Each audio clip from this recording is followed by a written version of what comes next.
India and Russia এই দুটো দেশের বন্ধুত্ব দেখে সারা বিশ্বের প্রত্যেকটা দেশ যেন জ্বলে ওঠে, বিশেষ করে পশ্চিমা বিশ্ব যেন তেলে বেগুনে জ্বলে ওঠে। কারণ ভারতবর্ষের জন্য রাশিয়া আর রাশিয়ার জন্য ভারতবর্ষ শেষ প্রান্ত অবধি যেতে রাজি। কিন্তু অনেকের মনে এই প্রশ্ন, এই স্বার্থের দুনিয়ায় এত গভীর বন্ধুত্বের সূত্রপাতটা কোথা থেকে? আমাদের অনেকের মনে হয় 1971-এর যুদ্ধে যখন ইউরোপ আর আমেরিকার এগেনস্টে ভারতের হয়ে রাশিয়া দাঁড়িয়েছিল, তখন থেকেই এই বন্ধুত্ব কিন্তু অনেক গভীর হয়েছিল। 1947 সালে ভারত স্বাধীনতা লাভ করে, এটা আমরা সবাই জানি, কিন্তু এই স্বাধীনতা ছিল অসম্পূর্ণ। 1947 সালে গোটা ভারতবর্ষ স্বাধীনতা লাভ করলেও ভারতবর্ষের একটা বিস্তীর্ণ অঞ্চল অর্থাৎ গোয়া কিন্তু ঔপনিবেশিক শাসনের অন্তর্ভুক্ত ছিল। ব্রিটিশদের নয় ঠিকই, কিন্তু পর্তুগিজদের ঔপনিবেশিক শাসনে। প্রায় 451 বছর ধরে ভারতবর্ষের এই অঞ্চলটা পর্তুগিজদের দখলে ছিল। ইংরেজরা ভারত ছেড়ে চলে যাওয়ার পরেও পর্তুগিজরা কিন্তু কোনো মতেই ভারতবর্ষের এই অঞ্চলটিকে ছাড়তে রাজি ছিল না। বিশ্বজুড়ে যখন ঔপনিবেশিক শাসন ব্যবস্থা ভেঙে পড়ছে, তখন লিসবনের শাসক অ্যান্তনিও সালাজার মনে করতেন এবং মনে মনে জেদ ধরে বসেছিলেন যে গোয়া পর্তুগিজদের কিন্তু কোনো উপনিবেশ নয়, বরং গোয়া হলো পর্তুগালের একটা ওভারসিজ এস্টেট, অর্থাৎ বৈদেশিক সম্পত্তি। আর ভারতবর্ষ ইংরেজদের হাত থেকে স্বাধীনতা পাওয়ার পর থেকেই অনবরত কিন্তু চেষ্টা করে যাচ্ছিল তাদের সাথে আলোচনা করে যে গোয়াকে ভারতবর্ষের সাথে যাতে জুড়ে দেওয়া হয় এবং তারা যাতে ঔপনিবেশিক শাসনটাকে ছেড়ে নিজেদের দেশে ফিরে যায়। এর মধ্যে তারা বহুবার বৈঠক করে, বহু চিঠি পাঠায়, এমনকি আন্তর্জাতিক লেভেলে অর্থাৎ ইউনাইটেড নেশনেও কিন্তু বহুবার কিন্তু ভারতবর্ষ এটা নিয়ে আওয়াজ তোলে, কিন্তু এর কোনো সুরাহা পাওয়া যায়নি। অবশেষে ভারতবর্ষের ধৈর্যের বাঁধ ভেঙে যায়। 1961 সাল ভারতবর্ষ ঘোষণা করে একটা স্পেশাল অপারেশন বিজয়। ইন্ডিয়ান আর্মি, ইন্ডিয়ান নেভি এবং ইন্ডিয়ান এয়ারফোর্স এই তিন বাহিনী মিলে কিন্তু গোয়াতে পর্তুগিজদের বিরুদ্ধে আক্রমণ শানায়। প্রায় 30,000 সৈন্য কিন্তু পর্তুগিজের 3,500 সৈন্যের বিরুদ্ধে অল আউট অপারেশন চালু করে। মাত্র 36 ঘন্টার মধ্যে ভারতবর্ষ পর্তুগিজদের দখল থেকে গোয়াকে মুক্ত করে এবং সেটিকে ভারতবর্ষের অন্তর্ভুক্ত করে। 1961 সালের 19 ডিসেম্বর পর্তুগিজের গভর্নর জেনারেল ম্যানুয়েল ভাসালো ই সিলভা আত্মসমর্পণ করেন। অবসান হয় দীর্ঘ 451 বছরের ঔপনিবেশিক শাসন এবং গোয়া ভারতবর্ষের অন্তর্ভুক্ত হয়।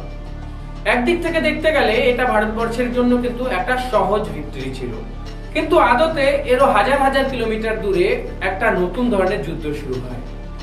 নিউ ইয়র্কের ইউনাইটেড নেশনের সিকিউরিটি কাউন্সিলের বৈঠকে আমেরিকা, ফ্রান্স এবং ব্রিটেন মিলে একটা প্রস্তাব পেশ করে, আর সেই প্রস্তাব অনুযায়ী তারা ঠিক করে ভারতবর্ষকে ইমিডিয়েট সিজ ফায়ার ঘোষণা করতে হবে, সেখান থেকে সেনা সরিয়ে নিতে হবে এবং পর্তুগিজ শাসনকে সেই গোয়ার মধ্যে রিএস্টাবলিশমেন্ট করতে হবে যত তাড়াতাড়ি সম্ভব। আর এটা হয়ে গেলে ভারতবর্ষের সেই জয় কিন্তু কয়েক মুহূর্তের মধ্যে পরাজয়ে পরিবর্তিত হতে পারত। আর এর কারণ হিসেবে তারা মনে করত পর্তুগাল ন্যাটোর অন্তর্ভুক্ত রাষ্ট্র এবং এক্ষেত্রে পর্তুগাল ভারতের দ্বারা আক্রান্ত হয়েছে। এক্ষেত্রে কিন্তু তারা পর্তুগালকে সামরিক সহায়তা করতে চাচ্ছিল। সদ্য স্বাধীন হওয়া একটা দেশকে তারা আন্তর্জাতিক আইনের ভাষা শেখাচ্ছিল। এই পশ্চিমা বিশ্ব, এশিয়া, আফ্রিকা, ভেনেজুয়েলা, মিডল ইস্টের মতো জায়গায় বিশ্বের জনসংখ্যার প্রায় অর্ধেকের বেশিকে ঔপনিবেশিক শাসনের আওতায় এনে চরমভাবে শোষণ করেছিল। তারা ভারতবর্ষকে কিন্তু কলোনাইজেশনের উপর ভাষণ দিচ্ছিল। পরিস্থিতি এতটাই জেরাল হয়ে যাচ্ছিল যে এই প্রস্তাব যদি পাস হতো তাহলে ভারতবর্ষের উপর আন্তর্জাতিক বিভিন্ন স্যাংশন, ডিপ্লোম্যাটিক প্রেসার, এমনকি ন্যাটোর বিরুদ্ধে পর্যন্ত যুদ্ধ করতে হতে পারত। আর সদ্য স্বাধীন হওয়া দেশের পক্ষে যেটা কিন্তু খুবই ভয়ানক একটা পরিস্থিতি সৃষ্টি করতে পারত।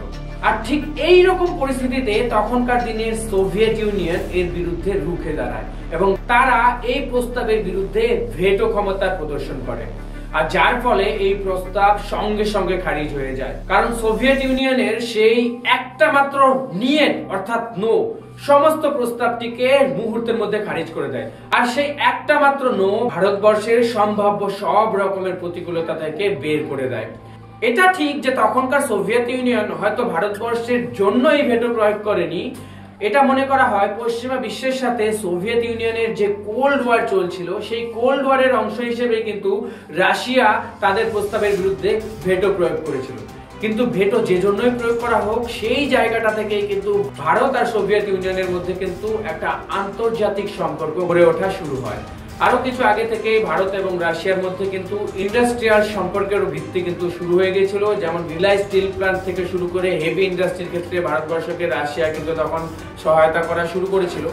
কিন্তু ঠিক এই গভীর ক্রাইসিস থেকে ভারতবর্ষকে ভেটোর মাধ্যমে বের করে আনা হয়তো তখন থেকেই ভারতবর্ষ আর রাশিয়ার বন্ধুত্বের কিন্তু একটা গভীর সংযোগ স্থাপিত হওয়া শুরু হয়েছিল।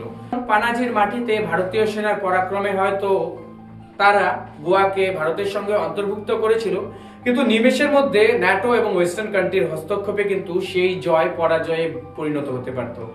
এবং ভারত ও রাশিয়া পরস্পরের সাথে আজকে আমরা ঠিক যেইভাবে স্ট্রংলি দাঁড়িয়ে থাকতে দেখি, তার ভিত্তিপ্রস্তর কিন্তু সেই 60-এর দশকেই পোতা হয়ে গিয়েছিল এই ঘটনার পর থেকে। তো বন্ধুরা, আপনার কি মনে হয় ভারতের জন্য রাশিয়া যেভাবে পাশে দাঁড়ায় এবং রাশিয়ার জন্য যেভাবে ভারত পাশে দাঁড়ায় সেটা কি সম্পূর্ণভাবে ঠিক, নাকি ভারতের রাশিয়ার প্রতি নির্ভরতা কমিয়ে দেওয়া উচিত? আপনার কমেন্ট দেখার জন্য মুখিয়ে রইলাম।